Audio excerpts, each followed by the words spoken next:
মনে করেন আপনার হায়াত 60 বছর। কত বছর? মনে করেন, ফর এক্সাম্পল, চোখ বন্ধ করবেন আজকে বাসায় গিয়ে ঘুমানোর সময়, দোয়া দরুদ পড়ে চোখটা বন্ধ করে ভাববেন আদনান ভাই কথাটা বলে গেছে, একটু ভাবি। এইটুক যদি ভাবতে পারেন আজকে বাসায় গিয়ে, আজকে ওয়াজ আমার সফল ইনশাআল্লাহ। এই যে 200 কিলো আসছি, আবার 200 কিলো যাবো, ইনশাআল্লাহ সফল। কি ভাববেন প্রিয় ভাই? আমিও কিন্তু তরুণ, আমি কিন্তু বুড়া হয়ে যাই নাই। বুড়া হয়ে গেছি এখনো? আচ্ছা, আপনিও তরুণরা একটু ভাবি, চোখ বন্ধ করে ভাববেন যে আল্লাহ পাক আপনাকে সৃষ্টি করেছিলেন আল্লাহর ইবাদত করার জন্য। সূরা জারিয়াত 56 নম্বর আয়াত, ওয়া মা খালাকতুল জিন্না ওয়াল ইনসা ইল্লা লিয়াবুদুন। 1 2 আল্লাহ পাক আপনাকে সৃষ্টি করেছিলেন যাতে করে আল্লাহর দ্বীনটাকে আপনি আল্লাহর জমিনে প্রচার করেন, প্রসার করেন, প্রতিষ্ঠা লাভ করেন। এই দুইটা আপনার কাজ ছিল। এখন আপনার বয়স হয়ে গেছে 30 বা 25, ধরে নেন যে আপনার হায়াত 60 বছর। তার মানে আপনার জীবনে বাকি আছে এখন 30 বছর।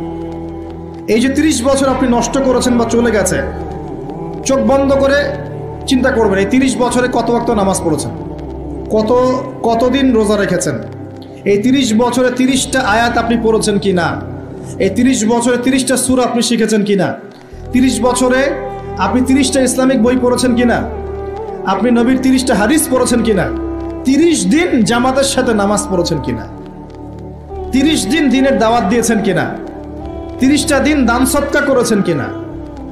আমি খুব বেসিক কথা বলছি, আমি বলিনি আপনি 30 দিন 30টা যুদ্ধ করেছেন কিনা, এই কথা বলিনি।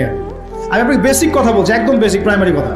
আপনি 30 দিন নামাজ পড়েছেন কিনা, 30টা রোজা ঠিক মতো রাখছেন কিনা, আপনি কি 30 বার মেয়েকে দেখে চোখ নামাতে পেরেছেন কিনা, আপনি কি 30টা সূরা শিখেছেন কিনা, 30 বার আপনি কি রাসূলের জীবনী পড়েছেন কিনা, তার হাদিস পড়েছেন কিনা, আপনি কি নবী সাল্লাল্লাহু আলাইহি ওয়াসাল্লামের স্ত্রীদের নাম জানেন কিনা, তার জীবনী জানেন কিনা, আকীদা কি জিনিস আপনি জানেন কিনা, 30টা মাসলা মাসাইল আপনি বোঝেন কিনা। আপনি চিন্তা করবেন আজকে, এই একটা চিন্তা আপনার জীবনটাকে বদলে ফেলবে ইনশাআল্লাহ। এই একটা চিন্তাই যথেষ্ট আপনার জীবনকে বদলে ফেলার জন্যে।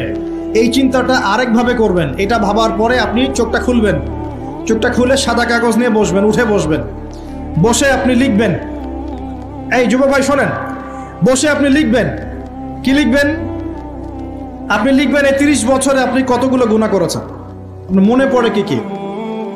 হয়তোবা, আমি দোয়া করি যেন এমনটা না হয়, তবে হয়তোবা আপনি খুঁজে পাবেন এই 30 বছরে আপনি বেনামাজি ছিলেন, হয়তোবা। দাঁড়ান, 2 আপনি হয়তো দেখবেন আপনি অনেক দিন রমজানের রোজা রাখেন নাই, আপনি দেখবেন হয়তো আপনি দান সদকা তো করেন নাই, রিকশাওয়ালাকে থাপ্পড়ও দিয়েছেন। আপনি হয়তো দেখবেন যে হলে সিট বুকিংয়ের জন্য হকি স্টিক নিয়ে মারামারি করেছেন। আপনি হয়তো দেখবেন যে 30 বছরে 30টা মেয়ের সাথে সম্পর্ক করা শেষ।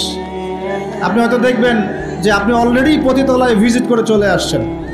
আপনি 30 দিন, এই 30 বছরে 30 বার কমপক্ষে এই মাদকের আসরে বসেছিলেন, এবং 30 বছরের বহু সময় আপনি অনলাইনে নষ্ট করেছেন, পর্নোগ্রাফি দেখে নষ্ট করেছেন, গোপনে পাপ করেছেন, হ্যাঁ, আর অনেক কিছুই করেছেন। আপনি হয়তো এটা খুঁজে পাবেন। মিথ্যা বলেছেন, প্রতারণা করেছেন, মাপে কম দিয়েছেন, অন্যের উপর অত্যাচার করেছেন। আপনি আপনার যৌবনকে কাজে লাগিয়ে, এই শক্তিটাকে কাজে লাগিয়ে আপনি ইসলামের বিরুদ্ধাচরণও করেছেন, হয়তো এটাও পাবেন। এই একটা চিন্তা যদি করতে পারেন, এখন আপনার সামনে এখন রাস্তা দুটা। আপনার বাকি বয়স আছে এখন 30 বছর। ওয়াল আসরি, সময়ের কসম। আপনার সময়, আপনার জীবনের সময়টাকে মূল্যায়ন করতে হবে। সময়ের কসম, হয় যদি আমার 30 বছর বাকি থাকে, এখন এই বাকি যে আছে কি না আমিও জানি না, কেউ জানে? অনিশ্চিত পরীক্ষার হল, কেউ জানে না খাতা কখন কেড়ে নেওয়া হবে। আর এটা কারাগারের জীবন, মানে কারাগারে বসে কেউ নিজের মন গড়া পদ্ধতিতে চলতে পারে না, যেরকম রুটিন সেরকম চলতে হয়। কারাগারের জীবনে বসেই আপনি সুদ খাচ্ছেন, কারাগারে বসেই ঘুষ খাচ্ছেন, কারাগারে বসেই জেনা করছেন, কারাগারে বসেই বেনামাজি থাকছেন, কারাগারে বসেই হোয়াটসঅ্যাপে মেসেঞ্জারে মেয়েদের সাথে প্রেম করছেন, কারাগারে বসে। এটা কারাগারের জীবন। তো কারাগারের জীবন যদি বাকি থাকে আর 20-30 বছর, আপনার সামনে এখন রাস্তা 3টা। 1, আপনি কি গতানুগতিক যেভাবে চলেছেন সেভাবেই শেষ করবেন জীবনটা? যদি শেষ করে দেন, তাহলে পৃথিবীর ইতিহাস থেকে আপনার নাম একদিন মুছে যাবে। আপনি একাই কবরে শুয়ে থাকবেন, আপনার আত্মা ইল্লিনে না গিয়ে সিজ্জিনে চলে যাবে। পৃথিবীর কোনো মানুষ আপনাকে মনে রাখবে না, আপনি একা একাই আযাব ভোগ করতে থাকবেন, কেউ আপনাকে বাঁচাতে আসবে না। শেষ। এবং এই আযাব একবার শুরু হলে কোনোদিনও শেষ হবে না, কোনোদিনও না, কবরেও, হাসরেও, বারজাখেও এবং আপনার জাহান্নামেও। এটা একটা অপশন। 2 নম্বর অপশন, আপনি নিজেকে সংশোধন করলেন, সংশোধন করে গতানুগতিক মুসলিম হলেন। গতানুগতিক মুসলিম কেমন? হ্যাঁ, তওবা করেছি, এখন আমি মাশাআল্লাহ 5 ওয়াক্ত নামাজ টুকটাক পড়ার চেষ্টা করি, আমি মিথ্যা কথা বলি না, আমি হালাল খাওয়ার চেষ্টা করি, হ্যাঁ, আমি পার্ট টাইম কিছু দাওয়াতি কাজ করি এবং আমি আমার পরিবার নিয়ে সুখে শান্তিতে বসবাস করার চেষ্টা করছি। আমি কোনো ঝুঁকির মধ্যে যাই না, ঝুঁকিতে যাই না আমি, মানে আমি সৎ কাজেও আদেশ করি কিন্তু ঝুঁকিতে যাই না, মানে কোনো কিছু এমন কোনো কিছু করি না যাতে আমার উপর কোনো বিপদ আসবে, এটাতে আমি যাই না। এটা গতানুগতিক মুসলিম চলছে। আর একটা হচ্ছে সমাজ পরিবর্তনকারী মুসলিম। এরা কেমন? এরা নিজেরা তো জ্ঞান অর্জন করেই এবং জ্ঞান অনুযায়ী আমলও করে, তারা সৎ কাজে আদেশও করে, একই সাথে অসৎ কাজে নিষেধও করে, সত্যটাকে নির্ভীকতার সাথে, সাহসিকতার সাথে, হিকমার সাথে সবার সামনে উপস্থাপন করে, আল্লাহর কাছে দোয়া করে এবং সমাজটাকে পরিবর্তন করে ফেলার চেষ্টা করে। এরা হচ্ছে আহসান, সবচেয়ে উত্তম শ্রেণী। কিভাবে বললাম উত্তম শ্রেণী? নবীজি বলছেন তোমাদের সামনে একটা জামানা আসবে, এটাও শেষ জামানা হাদিস। তোমাদের সামনে একটা জামানা আসবে, জামানা সবরিন, কঠিন সবরের জামানা, ঈমান ধরে রাখা হাতে জ্বলন্ত আগুন ধরে রাখার মতো হবে। ওই সময় যদি তোমরা কেউ আমার সুন্নতের উপর অটল থাকতে পারো, আমার মৃত সুন্নতকে আবার জীবিত করতে পারো, তাহলে 50 জন শহীদ সাহাবীর নেকি পাবে ইনশাআল্লাহ। এরা সমাজ পরিবর্তনকারী মানুষ। আর ইতিহাসে যারা সমাজ পরিবর্তনকারী মানুষ, তাদের জীবনে পরতে পরতে বিপদ আপদ বলা মুসিবত আসবেই। আমার ছোট্ট গবেষণায় 4টা ক্ষেত্র থেকে আসতে পারে যখন আপনি হকের উপর থাকবেন। 1 নাম্বার, প্রথম বাধা চলে আসবে পরিবার থেকে। কোত্থেকে? পরিবার। আপনি গতানুগতিক মুসলিম হলে আপনি সব জায়গায় পার পেয়ে যাবেন, কিন্তু যদি একটু কঠোরতা প্রয়োগ করেন যে আমি একদম কোরআন সুন্নাহর 100% ফলো করতে চাই, আমি এমন না যে নামাজও পড়ি সুদও খাবো, এমন হব না, আমি নামাজও পড়বো সুদও খাবো না, আমি রোজাও রাখবো, আমি জাকাতও দেব, আমি হজ উমরাও করবো, আল্লাহর বিধানের প্রতি শ্রদ্ধাশীলও থাকবো, চেষ্টা করবো ইসলামটা প্রসার করার প্রতিষ্ঠার চেষ্টা করবো, তখন আপনার প্রথম বাধা আসবে পরিবার থেকে। দাড়ি রাখছো কেন? দাড়ি রাখলে তোমাকে এরকম লাগে, হ্যাঁ, তুমি টাকরির উপরে কাপড় কেন পরলে তোমাকে অমন লাগে, আগে তো গিটার বাজাইতা, আগে তো গান গাইতা, আগে মেয়ে নিয়ে থাকতা, ভালো ছিল, এখন কেন সারাদিন বই নিয়ে পড়ে থাকো, ইসলামিক বই নিয়ে পড়ে থাকো, নামাজ নিয়ে পড়ে থাকো, হ্যাঁ, কি পরিবর্তন হলো, বাবা মার টেনশন, এখন পিতামাতার টেনশন, কেউ এরকম অ্যাডভার্টাইজ বানিয়ে টিভিতে দেখাচ্ছে, এগুলা দেখেন নাই? আগে ছেলে ভালো ছিল, হঠাৎ করে কি পরিবর্তন হয়ে গেল। হ্যাঁ, সুবহানাল্লাহ। আল্লাহর পথে ফিরে আসা মানুষের ক্রাইটেরিয়া এগুলো মেনশন করে করে বলছে, এগুলো দেখা গেলে যোগাযোগ করবেন স্থানীয় কর্তৃপক্ষের সাথে, ওই ছেলের মধ্যে সমস্যা আছে। আস্তাগফিরুল্লাহ, আস্তাগফিরুল্লাহ। একজন ব্যক্তি গিটার বাজাতো, গান গাইতো, মাদকের সাথে ছিল, মেয়ে নিয়ে ফুর্তি করতো, সেখান থেকে এসেছে নামাজ পড়ছে, এই জন্য কি সে জঙ্গি হয়ে যাবে? এখন সে মাশাআল্লাহ কোরআন তেলাওয়াত করছে, কোরআন বোঝার চেষ্টা করছে, আলেম ওলামার কাছে গিয়ে পরামর্শ করছে, হাদিস পড়ছে, এই জন্য কি সে জঙ্গি হয়ে গেছে? পশ্চিমারা যা গিলায় আমরা তাই গিলি, পশ্চিমারা যা গিলায় আমরা তাই গিলবো কেন? ওদের কাছে কিসের জ্ঞান আছে? পশ্চিমাদের কাছে কোরআনের জ্ঞান আছে, হাদিসের জ্ঞান আছে। ও সিলেক্ট করে দিবে যে কোনটা জিহাদ আর কোনটা জঙ্গিবাদ? আশ্চর্য একটা ব্যাপার। কোরআন এবং সুন্নাহর চর্চা যদি মুসলিমরা করে, তাহলে কি তারা সন্ত্রাসী হয়ে যাবে?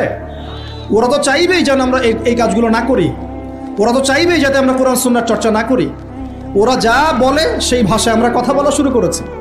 ওরা বলছে, একটু পরে আমি বুঝাচ্ছি আপনাদেরকে, ওরা বলেছে যে জ্ঞান সেটাই, ভালো করে বোঝেন, জ্ঞান সেটাই যেটা পরীক্ষা নিরীক্ষা, যুক্তি বিজ্ঞান, দর্শন দিয়ে লাভ করা যায়। আর আমরা বলছি আল্লাহর ওহী হচ্ছে চূড়ান্ত জ্ঞান। আল্লাহর ওহী কি? চূড়ান্ত জ্ঞান। এই যে জ্ঞানতাত্ত্বিক পার্থক্য, ওরা যা দেখে না তাতে বিশ্বাস করে না, এই কারণে তারা জিনে বিশ্বাস করে না, আত্মায় বিশ্বাস করে না, আল্লাহ বিশ্বাস করে না, ফেরেশতায় বিশ্বাস করে না, পরে আগের আসমানি কিতাবে বিশ্বাস করে না, নবী রাসূলে বিশ্বাস করে না, কবরের আযাব, জান্নাত জাহান্নাম, মিজান, ফজিলত কোনো কিছু বিশ্বাস করে না। কেন করে না? ওদের এপিস্টেমোলজি হচ্ছে, জ্ঞানতাত্ত্বিক দর্শন হচ্ছে যা দেখি না বিশ্বাস করি না।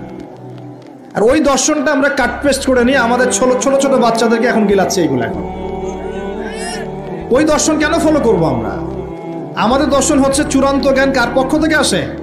আল্লাহর পক্ষ থেকে আসে। আল্লাহ যা সত্য বলেছেন তাই সত্য, আল্লাহ যা মিথ্যা বলেছেন তাই মিথ্যা। আল্লাহর ওহী চূড়ান্ত সত্য মিথ্যার মানদণ্ড, মানুষের যুক্তি বিজ্ঞান দর্শন নয়।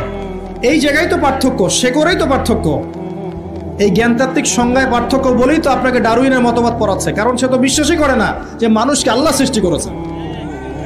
আর আমরা বিশ্বাস করি আদম আলাইহিস সালামকে সৃষ্টি করেছেন কে? অতএব এই মতবাদের আমাদের কোনো প্রয়োজন নাই, কারণ আমরা তো জানি কোরআনে আল্লাহ পাক এটা বলেছেন। যে জানে না, যার কাছে কোরআন নাই, যার কাছে হাদিস নাই, তার ওই মতবাদের প্রয়োজন আছে, আমার তো নাই। ওরা যা বলে আমরা তাই গেলার চেষ্টা করি। ওরা এগুলো সংজ্ঞা শিখিয়ে দিয়েছে যে মুসলিম যুবকরা এরকম এরকম করলে তারা খারাপ হয়ে যাবে, এখন ব্যাস এটা প্রচার করা হচ্ছে। আশ্চর্য বিষয়। আমরা তো চাইবো প্রত্যেক ঘরে ঘরে কোরআনওয়ালা মানুষ তৈরি হোক, হাদিসওয়ালা মানুষ তৈরি হোক, নামাজি হয়ে যাক সবাই, তাহলে সমাজে শান্তি আসবে।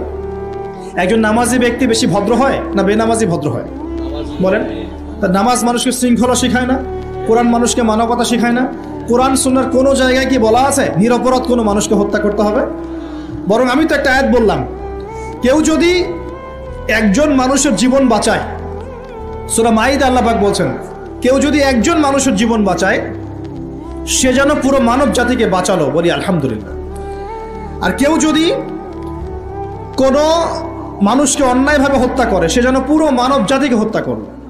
একটু খেয়াল করে দেখেন, সারা বিশ্বে যত মানুষকে হত্যা করা হচ্ছে মুসলিম কান্ট্রিগুলোতে, সিরিয়া, ইয়েমেন, প্যালেস্টাইন, আফগান তো চলে গেল, তারপরে আপনার ইরাক, লিবিয়া, জর্ডান, লেবানন, ঠিক আছে, ওই যে রোহিঙ্গা, তারপরে উইঘুর, মুসলিমদেরকে যেখানে যেখানে হত্যা করা হয়েছে, এখানে মানবতা বিরোধী অপরাধ হয়নি? এটাকে সন্ত্রাসবাদ বলা যায় না? এটা ওদের জঙ্গিবাদ নয় কি? তাহলে প্রকৃত অর্থে সন্ত্রাসী এবং জঙ্গি কারা? মুসলিমরা না ওরা? যখন নিরপরাধ মাসুম বাচ্চাদেরকে বোম মেরে হত্যা করা হয়, মা বোনদেরকে ইজ্জত নষ্ট করা হয়, আমাদের মুসলিম ভাইদেরকে পাখির মতো গুলি করে হত্যা করা হয়, তখন এই মতবাদ থাকে না? তো এদের কাছ থেকে আমাদেরকে শিখতে হবে কোনটা ন্যায় কোনটা অন্যায়। এগুলো চলতে থাক, কিন্তু এই চলা ইনশাআল্লাহ তাআলা বেশি দিন সাস্টেইন করবে না ইনশাআল্লাহ। কারণ আমরা শেষ জামানার ছাত্র, আমরা জানি যে এই জুলুম ইনশাআল্লাহ তাআলা এই বিশ্বের বেশি দিন থাকবে না ইনশাআল্লাহ। অচিরে আল্লাহ রাব্বুল আলামিন এমন প্রজন্ম আনবেন, এমন নেতা আনবেন যাকে আল্লাহ পাক বলছেন তার নাম হবে মাহদি, এবং তার নাম মুহাম্মদ, তার টাইটেল মাহদি। বাবার নাম আব্দুল্লাহ, মায়ের নাম আমিনা। মুহাম্মদ সাল্লাল্লাহু আলাইহি ওয়াসাল্লামের বংশধর থেকে একজন। তার সাথে আল্লাহ পাক ঈসা আলাইহিস সালামকে পাঠাবেন, এবং তিনি এই পুরো জুলুমের শেকড়টাকে এমনভাবে উপরে ফেলবেন যে 40 বছর তার ন্যায় এবং ইনসাফের শাসন না আসা পর্যন্ত কিয়ামত হবে না ইনশাআল্লাহ। অতএব সামনে অপেক্ষা করছে এই বিজয়ের দিন। খুশি হচ্ছেন না বেজার হচ্ছেন? ইনশাআল্লাহ তাআলা এই দিন আমরা দেখে যেতে পারি না পারি, এই মেসেজটা তো পৌঁছে দিতে পারি যে সামনে এটা আসছে ইনশাআল্লাহ। আমাদেরও কিছু দায়িত্ব আছে, আমি সেদিকে পরে আসবো ইনশাআল্লাহ।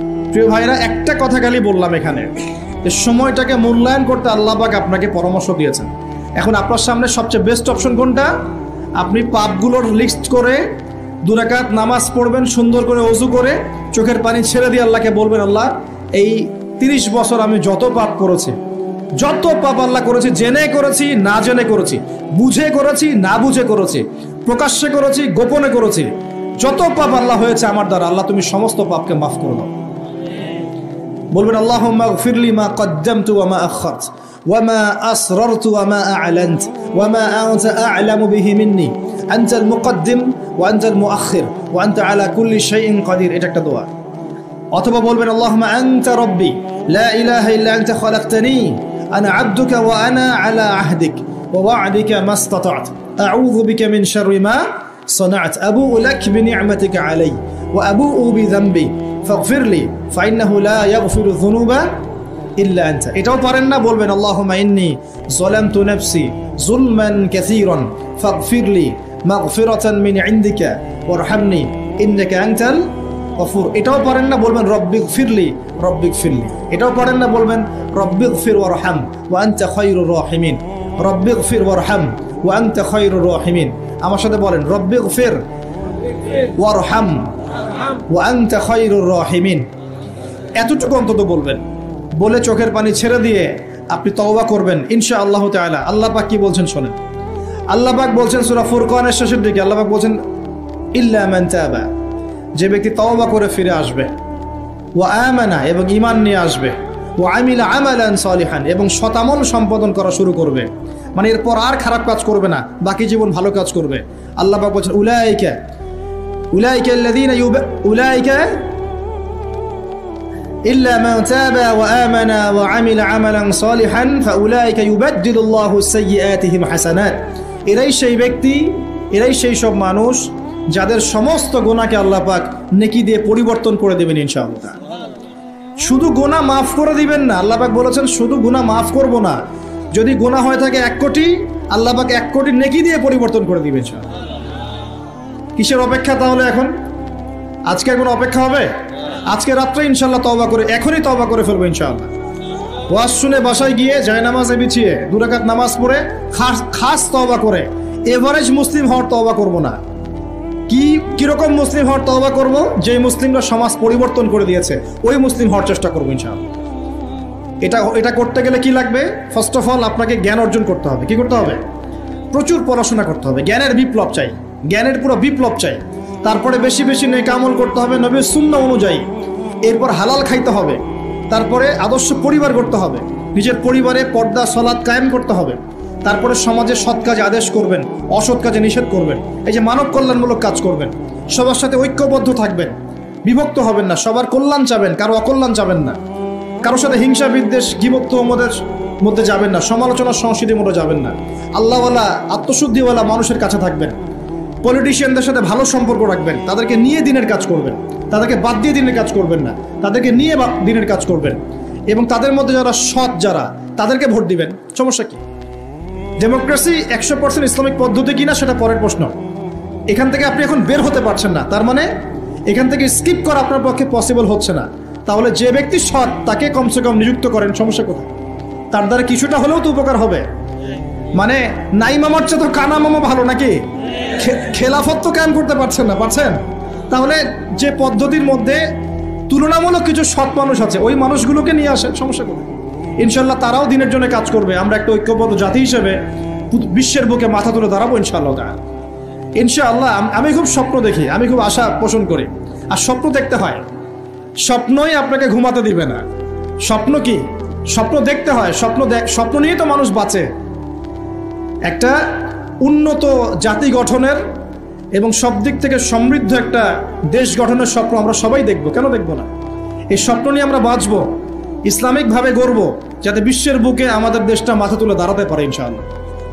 মাথা তুলে দাঁড়াবো মানে কাতার একটা ছোট্ট কান্ট্রি না, ঢাকা শহরের সমানও হয়তো না। কাতার এত ছোট কান্ট্রি, এই ছোট্ট একটা কান্ট্রি সারা বিশ্বের বড় বড় অ্যাফেয়ার্সের মধ্যে মাথা ঢুকাচ্ছে। আপনারা কি জানেন যে আমেরিকার সাথে তালেবানদের যে মিউচুয়াল আত্মসমর্পণের বা মিউচুয়াল যেটা হয়েছে সন্ধি, যেটা আমরা বলি যুদ্ধবিরতি, বলা যায় যে আমেরিকার পরাজয় এবং তাদের বিজয়, এটাই বলা যায়। তো এখানে সবচেয়ে ভালো ভাইটাল রোল কে প্লে করেছেন জানেন? এই কাতার। ছোট্ট একটা কান্ট্রি। কাতার হচ্ছে আমাদের আয়তন অনেক বড়। ওই যে বলেছি উত্তর কোরিয়া ছোট্ট কান্ট্রি, মাথা পিছু আয় আমাদের চাইতেও কম। কোনো সময় মিসাইল বানিয়ে রেখে দিয়েছে, আমেরিকা ভয়ে তার সামনে যেতে পারেন। খেয়াল করেছেন? আয়তন কিছুই না। যদি আমরা ঐক্যবদ্ধ হতে পারি, শিক্ষিত হতে পারি, প্রযুক্তির জ্ঞান অর্জন করতে পারি, আমাদের মধ্যে ঐক্য থাকে, আপোষে আমরা মিল মহব্বতের সাথে ন্যায়ের সাথে যদি আমরা সমাজ পরিচালনা করতে পারি, বাংলাদেশও বিশ্বকে নেতৃত্ব দেবে ইনশাআল্লাহ। কেন আমরা সবসময় নতজানু হয়ে থাকবো? কি জন্যে?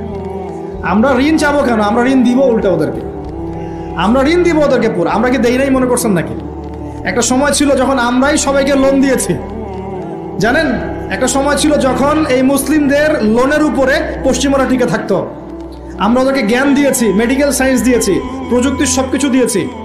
ওই মঙ্গোলিয়ানরা যখন আক্রমণ করেছিল বাগদাদ হালাকু খায়ের সময়, তখন আমাদের একটা অধঃপতন ঘটেছে। অনেক জ্ঞান, অনেক সম্পদ নষ্ট হয়ে গেছে।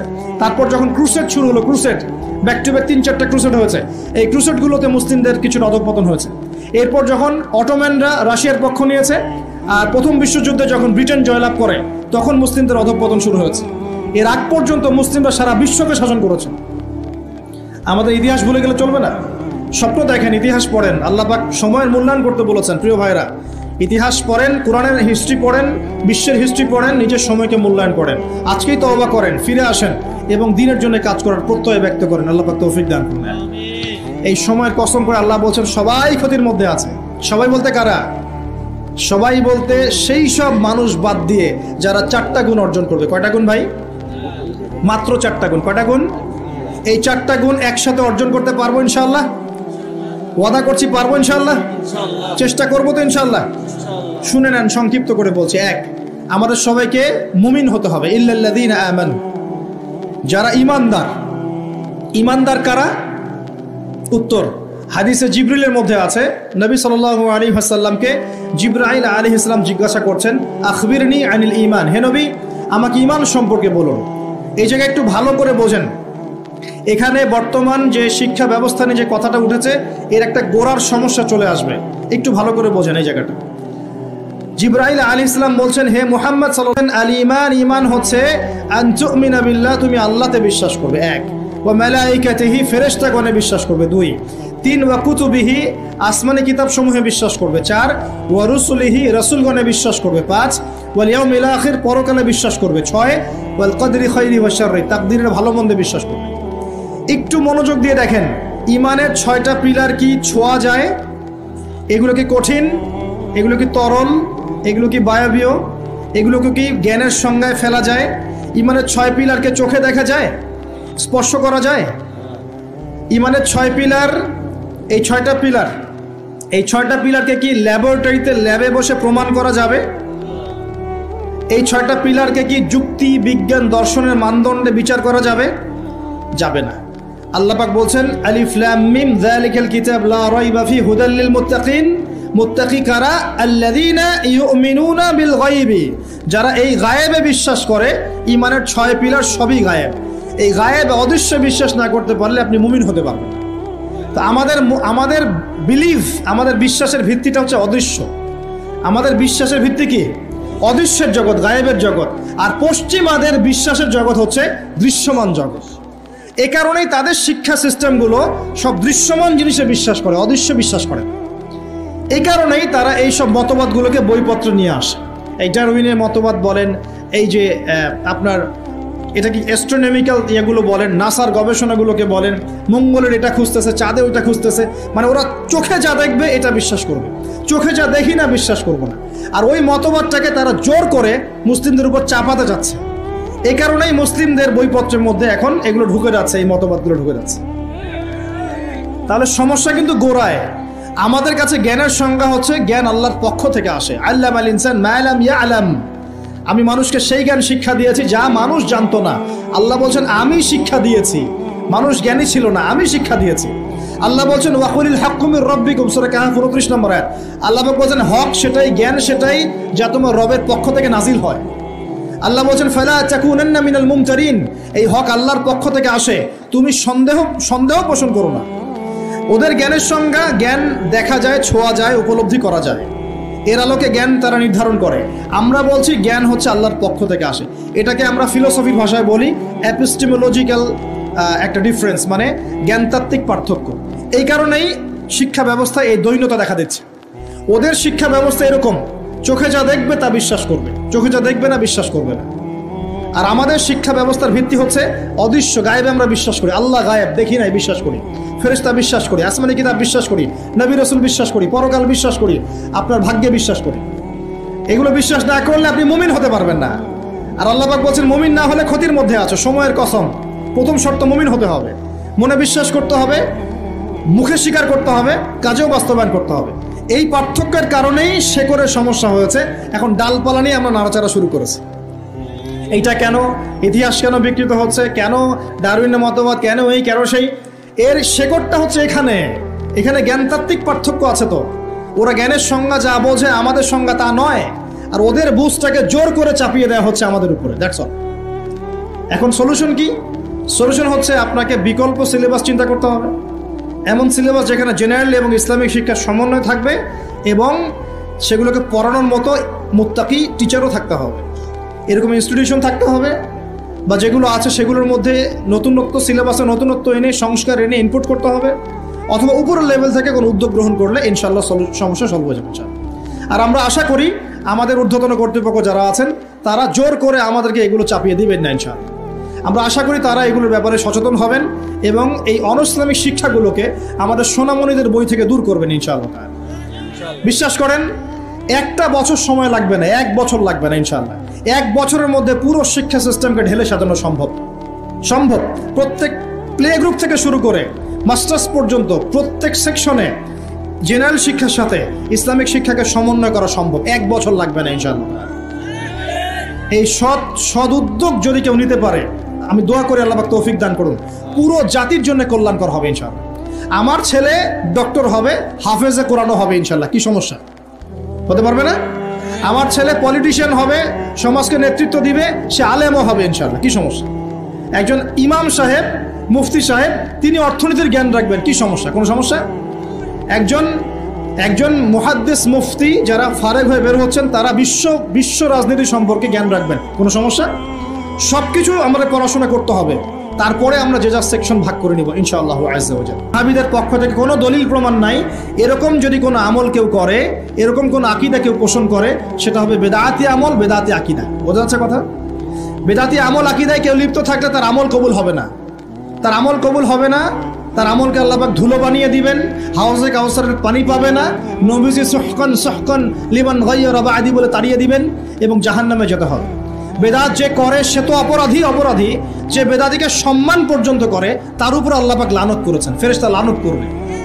কথা বুঝতে পারছেন? মান আহদাসা হাদাসান, কেউ যদি কোনো বেদাত করে, আও আওয়া মুহদিসান, নিজে বেদাত করে না কিন্তু বেদাতিকে আশ্রয় দেয় বা সম্মান প্রদর্শন করে, ফাআলাইহি লানাতুল্লাহি ওয়া মালাইকাতিহি ওয়ান নাসি আজমাইন, তার উপরে আল্লাহ, ফেরেশতা, পুরো মানব জাতির অভিশাপ বর্ষিত হবে বলে নাউযুবিল্লাহ।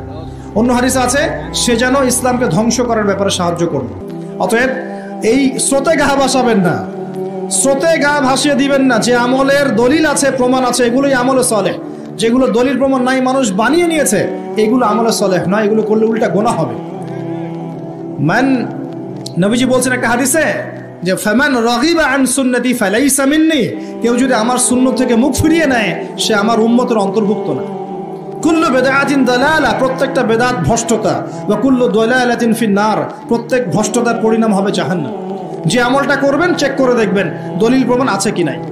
এখন যদি দেখেন সমাজের সব মানুষই বেদাত করে, আপনি কি করবেন? এখন বলবেন সামাজিকতার খাতির আমিও করি, তাহলে ওই সমাজ যদি জাহান্নামে যায় আপনাকেও যেতে হবে। নাউযুবিল্লাহ। ইসলাম সামাজিকতা দেখে চলে না, ইসলাম চলে কোরআন এবং হাদিস দেখে। সুন্নত সামাজিকতার ধার ধারে না, সুন্নত ধার ধারে দলিলের। দলিল আছে কিনা, প্রমাণ আছে কিনা, নবী করেছেন কিনা, সাহাবী করেছেন কিনা, ইমামদের থেকে প্রমাণ আছে কিনা, আমরা সেটা দেখব। প্রমাণ নাই, দলিল নাই, যত টাটকা মজার মুখরোচক মনে হোক না কেন, সবাই করুক না কেন, আপনার করা যাবে না, করলে বেদাত হয়ে যাবে। আল্লাহ পাক বোঝার তৌফিক দান করুন। আর বেদাত তো করবেনই না, বেদাতিকে সম্মানও করবেন না। বেদাতিকে ট্রল করতে করতেই তো ভাইরাল হয়ে গেছে, ট্রল করতে করতে, মজা করতে করতেই তো ভাইরাল হয়ে গেছে। এই তো সমস্যা আমাদের। আল্লাহ পাক বোঝার তৌফিক দান করুন, আমিন। আরেকটা বিষয় হলো ওয়াতাওয়াসাউ বিল হক, যারা পরস্পরকে হকের দাওয়াত দেয়। আচ্ছা, হকটা কি? এখন হকের সংজ্ঞা সূরা কাহাফের 29 নম্বর আয়াত আছে। কোন আয়াতে? কোন সূরা বলেন? সূরা কাহাফ কত নম্বর আয়াত? 29। সূরা বাকারাতেও আছে, সূরা কাহাফে আল্লাহ বলেছেন, আল্লাহ পাক বলেছেন হকটা কি? ওয়াকুলিল হাক্কু মির রাব্বিকুম, বাস শেষ। হে নবী বলে দিন, হক সেটাই যা তোমার রবের পক্ষ থেকে নাজিল হয়। হকটা কি? যা তোমার রবের পক্ষ থেকে নাজিল হয়। বলেন তো রবের পক্ষ থেকে কি নাজিল হয়েছে? কোরআন এবং তার ব্যাখ্যা কি আছে? হাদিস। যখন তাওরাত নাজিল হয়েছিল সেটা কি হক ছিল? ছিল। যখন তাওরাত নাজিল হয়েছে তখন সেটাও হক ছিল। যখন ওটাকে বিকৃত করা হয়েছে তারপর আল্লাহ পাক জাবুর নাজিল করেছে দাউদ আলাইহিস সালামের উপরে। এই জাবুর যখন নাজিল হয়েছে তখন জাবুরই হক ছিল। যে জাবুর মানত না সে কাফের হয়ে গিয়েছিল, যে জাবুর মানত সে মুসলিম ছিল। এরপর ইনজিল এসেছে জাবুর বিকৃত হওয়ার পরে। ইনজিল যখন এসেছে ইনজিলই হক ছিল। ইনজিল যে মেনেছে আল্লাহ পাক তাকে মুসলিম বলেছেন, সেও মুসলিম ছিল। যে ইনজিল মানে নাই সে কাফের হয়ে গিয়েছিল। ইনজিলকে বিকৃত করার পরে আল্লাহ পাক দিয়েছেন কি? সর্বশেষ আসমানি কিতাব আল কোরআনুল কারীম এবং তার ব্যাখ্যায় নবীর সুন্নাহ, হাদিস নবী সাল্লাল্লাহু আলাইহি ওয়াসাল্লাম। এই কোরআন এবং সুন্নাহকে মিলেই ইসলাম। এই ইসলাম হচ্ছে একটা কমপ্লিট কোড অফ লাইফ, জীবনের সব ক্ষেত্রে সমাধান আছে। এখন এই হকটার দাওয়াত আল্লাহ পাক দিতে বলছেন। তাহলে দাওয়াতটা কিভাবে শুরু করব? আগে জ্ঞান অর্জন করব, নিজে আমল করব, নিজের উপর প্রতিষ্ঠা করব, আমার পরিবারে প্রতিষ্ঠা করবো ইনশাআল্লাহ। আমার নিকটস্থ আত্মীয়দেরকে দাওয়াত দেব, আমার বন্ধু মহলে দাওয়াত দেব, আমার বান্ধবীদেরকে, আপনার বান্ধবীদেরকে দাওয়াত দিবেন। আপনার বান্ধবী মানে মেয়েদেরকে বলছি আর কি, আপনাকে বলছি না, বোনদেরকে বলছি। আপনারা আপনাদের বান্ধবীদেরকে দাওয়াত দেবেন, আপনারা বন্ধুদেরকে দাওয়াত দিবেন। এই যুগে সবাইকে কমপক্ষে পার্ট টাইম দায়ী হতে হবে, সবাইকে কমপক্ষে পার্ট টাইম দায়ী সবাইকে হতে হবে। আপনি নামাজ পড়ছেন, নামাজের দাওয়াত দেন। আপনি দান সৎকার করেন, দান সৎকার দাওয়াত দেন। আপনি সুদ খাচ্ছেন না, আপনি দাওয়াত দেন ভাই সুদ খায়েন না। যেগুলো স্পষ্ট সেগুলোর দাওয়াত আপনি দিবেন। ইখতিলাফি মাসআলাগুলোকে নিয়ে ব্যস্ত হবেন না। ইখতিলাফি মাসআলাগুলোকে নিয়ে ব্যস্ত হলে উম্মাহ বিভক্ত হয়, ফাটল সৃষ্টি হয়। আল্লাহ পাক আমাদের সবাইকে হকের দাওয়াত দেওয়ার তৌফিক দান করুন। এরপরে যদি আল্লাহ পাক আরো বড় ক্ষমতা দেন, তখন আরো বড় পরিসরে আমরা দাওয়াতি কাজ করবো ইনশাআল্লাহ তাআলা। শুরুটা হবে ব্যক্তি জীবন থেকে। আল্লাহ পাক আমাদের সবাইকে ব্যক্তি জীবন পরিবর্তন করার তৌফিক দান করুন। আমাদের পারিবারিক জীবন পরিবর্তন করার তৌফিক দান করুন। আমাদের সমাজকে পরিবর্তন করার তৌফিক দান করুন। আমাদের রাষ্ট্র নেতাদেরকে আল্লাহ পাক হেদায়েত দান করুন। আমরা দোয়া করি। সবশেষ কথা, ওয়াতাওয়াসাউ বিসসবর, যারা সবরের উপর থাকবে এরা ক্ষতিমুক্ত থাকবে। হকের সাথে সবরের কথা কেন? এর জন্য একজন নবীর কথা বলাই যথেষ্ট। তারপরে আমি কয়েকজনের কথা বলছি। নূহ আলাইহিস সালাম, নাম শুনেছেন? নাম শুনেছেন? কত বছর দাওয়াত দিয়েছেন? কত বছর? 950 বছর। কত বছর? 950 বছর তিনি দাওয়াত দিয়েছেন মানুষকে। তাও আল্লাহ তার ভাষায় বলছেন সূরা নূহের মধ্যে, তিনি বলছেন ইন্নী দাআউতু কওমি লাইলা ওয়া নাহারা। তিনি বলছেন নূহ আলাইহিস সালাম, হে আল্লাহ, আমি দিন রাত মানুষকে দাওয়াত দিয়েছি। দিন রাত, দিন আমি যে এক ঘন্টা 1.5 ঘন্টা ওয়াজ করলাম এমন না, দিন রাত মানুষকে দাওয়াত দিয়েছি আমি। ওয়ালাম ইয়াজিদহুম দুআই ইল্লা ফিরারা, আমার দাওয়াত শুনে মানুষ খালি পালিয়ে গেছে, পালিয়ে গেছে। মানুষ আমাকে পাগল বলেছে। মরুভূমির মধ্যে জাহাজ বানাচ্ছ, মানুষ পাগল বলেছে, কটাক্ষ করেছে, গালি দিয়েছে, হত্যার চেষ্টা করেছে। আল্লাহ, আমি দিন রাত মানুষকে দাওয়াত দিয়েছি। শেষমেশ তিনি এতটাই দুঃখ ভরাক্রান্ত মন নিয়ে দোয়া করছেন, তিনি বলছেন রব্বি লা তাযার আলাল আরদি মিনাল কাফিরিনা দাইয়ারা। আল্লাহ 950 বছর দাওয়াত দিয়েছি, এই কয়টা মানুষ ইসলাম কবুল করেছে।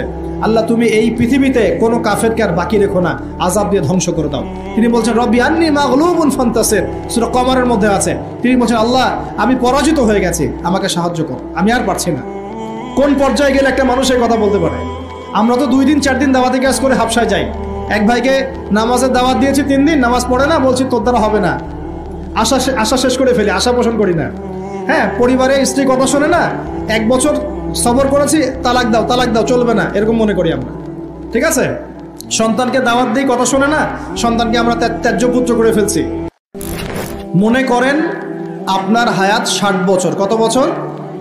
মনে করেন, ফর এক্সাম্পল, চোখ বন্ধ করবেন আজকে বাসায় গিয়ে ঘুমানোর সময়, দোয়া দরুদ পড়ে চোখটা বন্ধ করে ভাববেন আদনান ভাই কথাটা বলে গেছে, একটু ভাবি। এইটুক যদি ভাবতে পারেন আজকে বাসায় গিয়ে, আজকে ওয়াজ আমার সফল ইনশাআল্লাহ। এই যে 200 কিলো আসছি, আবার 200 কিলো যাবো, ইনশাআল্লাহ সফল।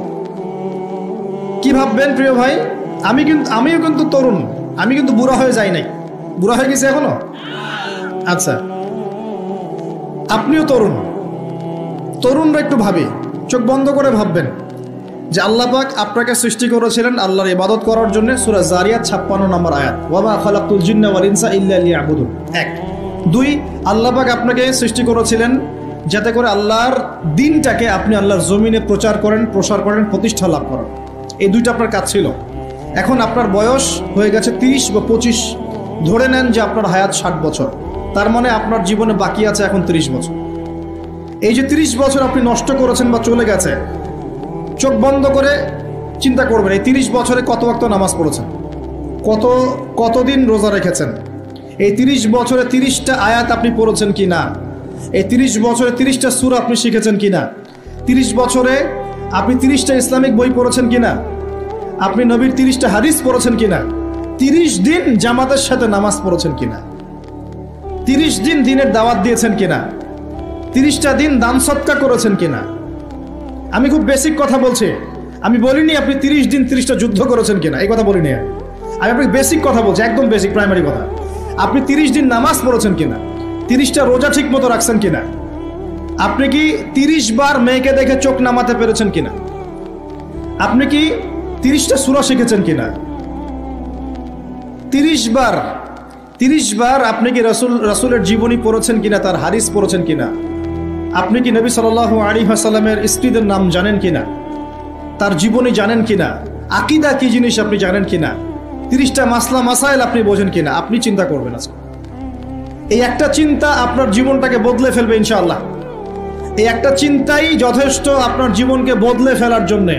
এই চিন্তাটা আরেকভাবে করবেন, এটা ভাবার পরে আপনি চোখটা খুলবেন, চোখটা খুলে সাদা কাগজ নিয়ে বসবেন, উঠে বসবেন, বসে আপনি লিখবেন। এই যুব ভাই শোনেন, বসে আপনি লিখবেন। কি লিখবেন? আপনি লিখবেন এই 30 বছরে আপনি কতগুলো গুনাহ করেছেন, আপনার মনে পড়ে কি কি। হয়তোবা, আমি দোয়া করি যেন এমনটা না হয়, তবে হয়তোবা আপনি খুঁজে পাবেন এই 30 বছরে আপনি বেনামাজি ছিলেন, হয়তোবা। দাঁড়ান, 2, আপনি হয়তো দেখবেন আপনি অনেক দিন রমজানের রোজা রাখেন নাই। আপনি দেখবেন হয়তো আপনি দান সৎকা তো করেন নাই, রিক্সাওয়ালাকে থাপ্পড়ও দিয়েছেন। আপনি হয়তো দেখবেন যে হলে সিট বুকিংয়ের জন্য হকি স্টিক নিয়ে মারামারি করেছেন। আপনি হয়তো দেখবেন যে 30 বছরে 30টা মেয়ের সাথে সম্পর্ক করা শেষ। আপনি হয়তো দেখবেন যে আপনি অলরেডি পতিতলায় ভিজিট করে চলে আসছেন।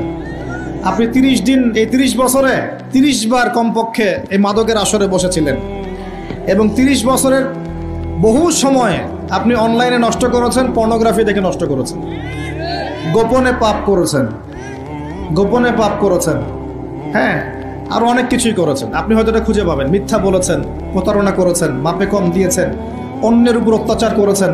আপনি আপনার যৌবনকে কাজে লাগিয়ে, এই শক্তিটাকে কাজে লাগিয়ে আপনি ইসলামের বিরুদ্ধাচরণও করেছেন, হয়তো এটাও পাবেন। এই একটা চিন্তা যদি করতে পারেন, এখন আপনার সামনে এখন রাস্তা দুটা। আপনার বাকি বয়স আছে এখন 30 বছর। ওয়াল আসরি, সময়ের কসম, আপনার সময়, আপনার জীবনের সময়টাকে মূল্যায়ন করতে হবে। সময়ের কসম, হয় যদি আমার 30 বছর বাকি থাকে, এখন এই বাকি যে আছে কি না আমিও জানি না, কেউ জানে? অনিশ্চিত পরীক্ষার হল, কেউ জানে না খাতা কখন কেড়ে নেওয়া হবে। আর এটা কারাগারের জীবন, মানে কারাগারে বসে কেউ নিজের মন গড়া পদ্ধতিতে চলতে পারে না, যেরকম রুটিন সেরকম চলতে হয়।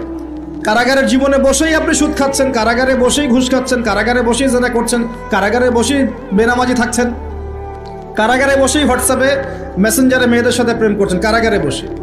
এটা কারাগারের জীবন। কারাগারের জীবন যদি বাকি থাকে আর 20-30 বছর, আপনার সামনে এখন রাস্তা 3টা। 1, আপনি কি গতানুগতিক যেভাবে চলেছেন সেভাবেই শেষ করবেন জীবনটা? যদি শেষ করে দেন, তাহলে পৃথিবীর ইতিহাস থেকে আপনার নাম একদিন মুছে যাবে। আপনি একাই কবরে শুয়ে থাকবেন, আপনার আত্মা ইল্লিনে না গিয়ে সিজ্জিনে চলে যাবে। পৃথিবীর কোনো মানুষ আপনাকে মনে রাখবে না, আপনি একা একাই আযাব ভোগ করতে থাকবেন, কেউ আপনাকে বাঁচাতে আসবে না। শেষ। এবং এই আযাব একবার শুরু হলে কোনোদিনও শেষ হবে না, কোনোদিনও না। কবরেও, হাসরেও, বারজাখেও এবং আপনার জাহান্নামেও। এটা একটা অপশন। 2 নম্বর অপশন, আপনি নিজেকে সংশোধন করলেন, সংশোধন করে গতানুগতিক মুসলিম হলেন। গতানুগতিক মুসলিম কেমন? হ্যাঁ, তওবা করেছি, এখন আমি মাশাআল্লাহ 5 ওয়াক্ত নামাজ টুকটাক পড়ার চেষ্টা করি, আমি মিথ্যা কথা বলি না, আমি হালাল খাওয়ার চেষ্টা করি, হ্যাঁ, আমি পার্ট টাইম কিছু দাওয়াতি কাজ করি, এবং আমি আমার পরিবার নিয়ে সুখে শান্তিতে বসবাস করার চেষ্টা করছি। আমি কোনো ঝুঁকির মধ্যে যাই না, ঝুঁকিতে যাই না। মানে আমি সৎ কাজেও আদেশ করি, কিন্তু ঝুঁকিতে যাই না। মানে কোনো কিছু, এমন কোনো কিছু করি না যাতে আমার উপর কোনো বিপদ আসবে, এটাতে আমি যাই না। এটা গতানুগতিক মুসলিম চলছে। আর একটা হচ্ছে সমাজ পরিবর্তনকারী মুসলিম। এরা কেমন? এরা নিজেরা তো জ্ঞান অর্জন করেই এবং জ্ঞান অনুযায়ী আমলও করে, তারা সৎ কাজে আদেশও করে, একই সাথে অসৎ কাজে নিষেধও করে। সত্যটাকে নির্ভীকতার সাথে, সাহসিকতার সাথে, হিকমার সাথে সবার সামনে উপস্থাপন করে, আল্লাহর কাছে দোয়া করে এবং সমাজটাকে পরিবর্তন করে ফেলার চেষ্টা করে। এরা হচ্ছে আহসান, সবচেয়ে উত্তম শ্রেণী। কিভাবে বললাম উত্তম শ্রেণী? নবীজি বলছেন তোমাদের সামনে একটা জামানা আসবে, এটাও শেষ জামানা হাদিস। তোমাদের সামনে একটা জামানা আসবে, জামানা সবরিন, কঠিন সবরের জামানা।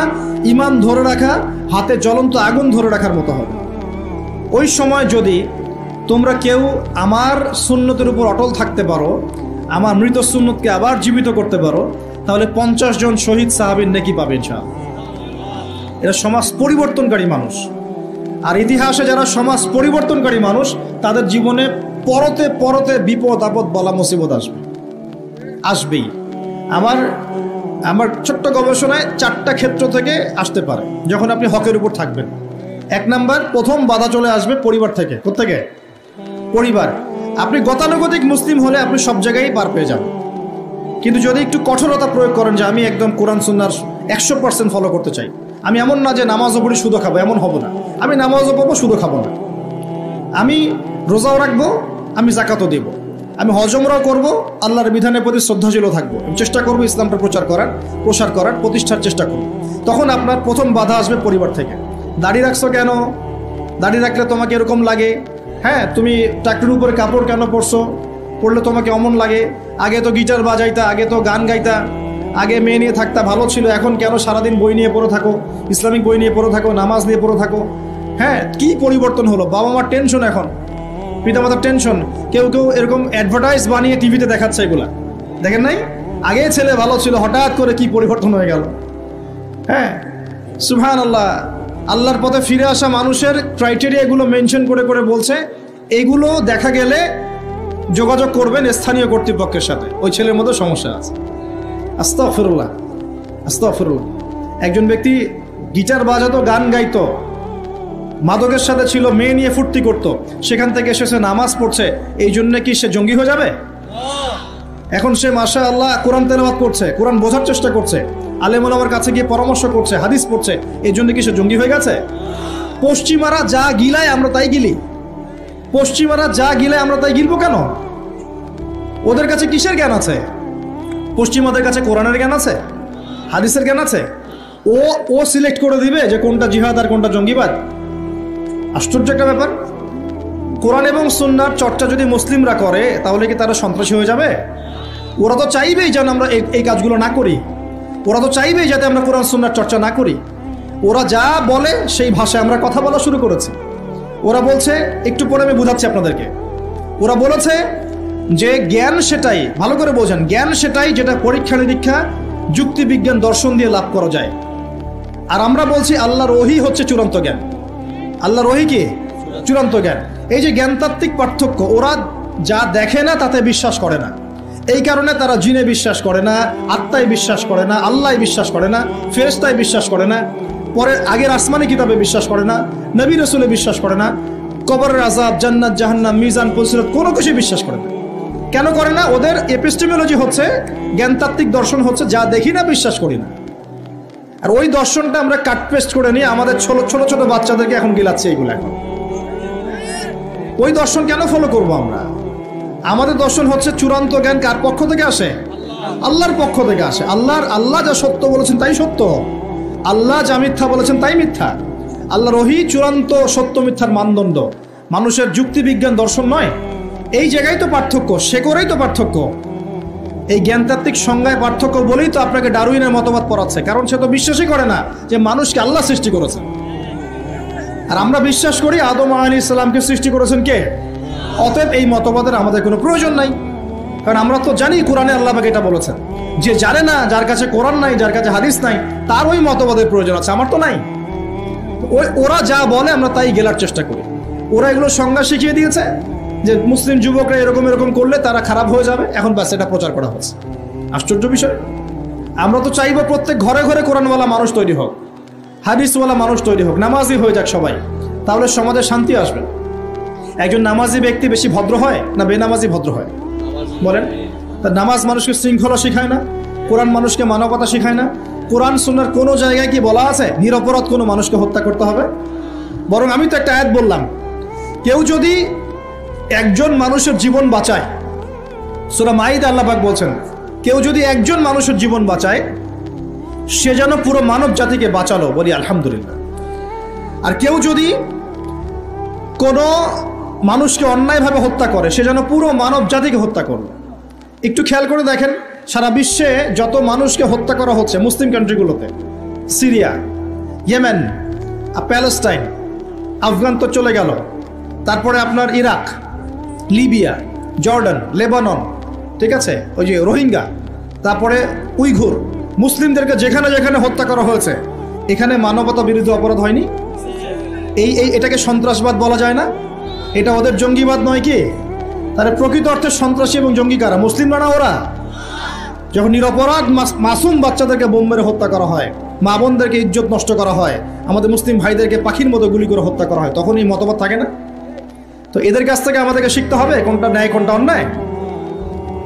এগুলো চলতে থাক, কিন্তু এই চলা ইনশাআল্লাহ তাআলা বেশি দিন সাস্টেইন করবে না ইনশাআল্লাহ। কারণ আমরা শেষ জামানার ছাত্র, আমরা জানি যে এই জুলুম ইনশাআল্লাহু তাআলা এই বিশ্বের বেশি দিন থাকবে না ইনশাআল্লাহ। অচিরে আল্লাহ রাব্বুল আলামিন এমন প্রজন্ম আনবেন, এমন নেতা আনবেন যাকে আল্লাহ পাক বলছেন তার নাম হবে মাহদি, এবং তার নাম মুহাম্মদ, তার টাইটেল মাহদি। বাবার নাম আব্দুল্লাহ, মায়ের নাম আমিনা। মুহাম্মদ সাল্লাল্লাহু আলাইহি ওয়াসাল্লামের বংশধর থেকে একজন। তার সাথে আল্লাহ পাক ঈসা আলাইহিস সালামকে পাঠাবেন, এবং তিনি এই পুরো জুলুমের শেকড়টাকে এমনভাবে উপরে ফেলবেন যে 40 বছর তার ন্যায় এবং ইনসাফের শাসন না আসা পর্যন্ত কিয়ামত হবে না ইনশাআল্লাহ। অতএব সামনে অপেক্ষা করছে এই বিজয়ের দিন। খুশি হচ্ছেন না বেজার হচ্ছেন? ইনশাআল্লাহ তাআলা এই দিন আমরা দেখে যেতে পারি না পারি, এই মেসেজটা তো পৌঁছে দিতে পারি যে সামনে এটা আসছে ইনশাআল্লাহ। আমাদের কিছু দায়িত্ব আছে, আমি সেদিকে পরে আসবো ইনশাআল্লাহ। প্রিয় ভাইরা, একটা কথা খালি বললাম এখানে, যে সময়টাকে মূল্যায়ন করতে আল্লাহ পাক আপনাকে পরামর্শ দিয়েছেন। এখন আপনার সামনে সবচেয়ে বেস্ট অপশন কোনটা? আপনি পাপগুলোর লিস্ট করে 2 রাকাত নামাজ পড়বেন, সুন্দর করে ওযু করে চোখের পানি ছেড়ে দিয়ে আল্লাহকে বলবেন, আল্লাহ এই 30 বছর আমি যত পাপ করেছি, যত পাপ আল্লাহ করেছি, জেনে করেছি না জেনে করেছি, বুঝে করেছি না বুঝে করেছি, প্রকাশ্যে করেছি গোপনে করেছি, যত পাপ আল্লাহ হয়েছে আমার দ্বারা, আল্লাহ তুমি সমস্ত পাপকে মাফ করে দাও। বলবেন আল্লাহুম্মা গফিরলি মা কদ্দামতু ওয়া মা আখখারতু ওয়া মা আসরারতু ওয়া মা আ'লানতু ওয়া মা আনতা আ'লামু বিহি মিন্নি আনতাল মুকদ্দিম ওয়া আনতাল মুআখির ওয়া আনতা আলা কুল্লি শাইইন কাদির। এটা একটা দোয়া। অথবা বলবেন আল্লাহুম্মা আনতা রাব্বি লা ইলাহা ইল্লা আনতা খালাকতানি আনা আবদুকা ওয়া আনা আলা আহদিক ওয়া ওয়া'দিকা মাস্তাতা'তু আউযু বিকা মিন শাররি মা সানা'তু আবু'ু লাক বিনি'মাতিকা আলাইয়া ওয়া আবু'ু বিযানবি ফাগফিরলি ফাইন্নাহু লা ইয়াগফিরু যুনুবা ইল্লা আনতা। এটাও পারেন না? বলবেন আল্লাহুম্মা ইন্নী যালামতু নাফসি যুলমান কাসীরান ফাগফিরলি মাগফিরাতান মিন ইনদিকা ওয়ারহামনি ইন্নাকা আনতাল গফুর। এটাও পারেন না? বলবেন রব্বিগফিরলি। এটাও পারেন না? বলবেন রব্বিগফির ওয়ারহাম ওয়া আনতা খায়রুর রাহিমিন। রব্বিগফির ওয়ারহাম ওয়া আনতা খায়রুর রাহিমিন। আমার সাথে বলেন রব্বিগফির ওয়ারহাম ওয়া আনতা খায়রুর রাহিমিন। এতটুকু অন্তত বলবেন। বলে চোখের পানি ছেড়ে দিয়ে আপনি তওবা করবেন ইনশাআল্লাহ তাআলা। আল্লাহ পাক কি বলছেন শোনেন। আল্লাহ পাক বলছেন সূরা ফুরকানের শেষের দিকে, আল্লাহ পাক বলছেন ইল্লা মান তাবা, যে ব্যক্তি তওবা করে ফিরে আসবে, ওয়া আমানা, এবং ঈমান নিয়ে আসবে, ওয়া আমিলা আমালান সালিহান, এবং সতামল সম্পাদন করা শুরু করবে, মানে এরপর আর খারাপ কাজ করবে না, বাকি জীবন ভালো কাজ করবে। আল্লাহ পাক বলছেন উলাইকা আল্লাযীনা উলাইকা ইল্লা মান তাবা ওয়া আমানা ওয়া আমিলা আমালান সালিহান ফাউলাইকা ইউবাদদিলুল্লাহু সাইয়্যাতিহিম হাসানাত। এরাই সেই ব্যক্তি, এরাই সেই সব মানুষ যাদের সমস্ত গুনাহকে আল্লাহ পাক নেকি দিয়ে পরিবর্তন করে দেবেন ইনশাআল্লাহ। শুধু গুনাহ মাফ করে দিবেন না, আল্লাহ পাক বলেছেন শুধু গুনাহ মাফ করব না, যদি গুনাহ হয়ে থাকে 1 কোটি, আল্লাহ পাক 1 কোটি নেকি দিয়ে পরিবর্তন করে দিবেন ইনশাআল্লাহ। কিসের অপেক্ষা তাহলে? এখন আজকে কোনো অপেক্ষা হবে? আজকে রাত্রে ইনশাআল্লাহ তওবা করে, এখনই তওবা করে ফেলবো ইনশাআল্লাহ। ওয়াজ শুনে বাসায় গিয়ে জায়নামাজে বিছিয়ে 2 রাকাত নামাজ পড়ে খাস তওবা করে, এভারেজ মুসলিম হওয়ার তওবা করব না। কিরকম মুসলিম হওয়ার তওবা করব? যে মুসলিমরা সমাজ পরিবর্তন করে দিয়েছে ওই মুসলিম হওয়ার চেষ্টা করবো ইনশাআল্লাহ। এটা করতে গেলে কি লাগবে? ফার্স্ট অফ অল আপনাকে জ্ঞান অর্জন করতে হবে। কি করতে হবে? প্রচুর পড়াশোনা করতে হবে। জ্ঞানের বিপ্লব চাই, জ্ঞানের পুরো বিপ্লব চাই। তারপরে বেশি বেশি নেক আমল করতে হবে নবীর সুন্নাহ অনুযায়ী। এরপর হালাল খাইতে হবে। তারপরে আদর্শ পরিবার করতে হবে, নিজের পরিবারে পর্দা সালাত কায়েম করতে হবে। তারপরে সমাজে সৎ কাজে আদেশ করবেন, অসৎ কাজে নিষেধ করবেন। এই যে মানব কল্যাণমূলক কাজ করবেন, সবার সাথে ঐক্যবদ্ধ থাকবেন, বিভক্ত হবেন না, সবার কল্যাণ চাবেন, কারো অকল্যাণ চাবেন না, কারোর সাথে হিংসা বিদ্বেষ গীবত ওমদের মধ্যে যাবেন না, সমালোচনা সংস্কৃতির মধ্যে যাবেন না। আল্লাহওয়ালা আত্মশুদ্ধিওয়ালা মানুষের কাছে থাকবেন, পলিটিশিয়ানদের সাথে ভালো সম্পর্ক রাখবেন, তাদেরকে নিয়ে দিনের কাজ করবেন, তাদেরকে বাদ দিয়ে দিনের কাজ করবেন না, তাদেরকে নিয়ে দিনের কাজ করবেন। এবং তাদের মধ্যে যারা সৎ, যারা তাদেরকে ভোট দিবেন। সমস্যা কি? ডেমোক্রেসি 100% ইসলামিক পদ্ধতি কিনা সেটা পরের প্রশ্ন। এখান থেকে আপনি এখন বের হতে পারছেন না, তার মানে এখান থেকে স্কিপ করা আপনার পক্ষে পসিবল হচ্ছে না। তাহলে যে ব্যক্তি সৎ তাকে কমসে কম নিযুক্ত করেন। সমস্যা কোথায়? তার দ্বারা কিছুটা হলেও তো উপকার হবে। মানে নাই মামার চেয়ে তো কানা মামা ভালো নাকি? খেলাফত তো কায়েম করতে পারছেন না, পারছেন? তাহলে যে পদ্ধতির মধ্যে তুলনামূলক কিছু সৎ মানুষ আছে ওই মানুষগুলোকে নিয়ে আসেন। সমস্যা কোথায়? ইনশাল্লাহ তারাও দিনের জন্য কাজ করবে। আমরা একটা ঐক্যবদ্ধ জাতি হিসেবে বিশ্বের বুকে মাথা তুলে দাঁড়াবো ইনশাআল্লাহ। ইনশাআল্লাহ আমি খুব স্বপ্ন দেখি, আমি খুব আশা পোষণ করি।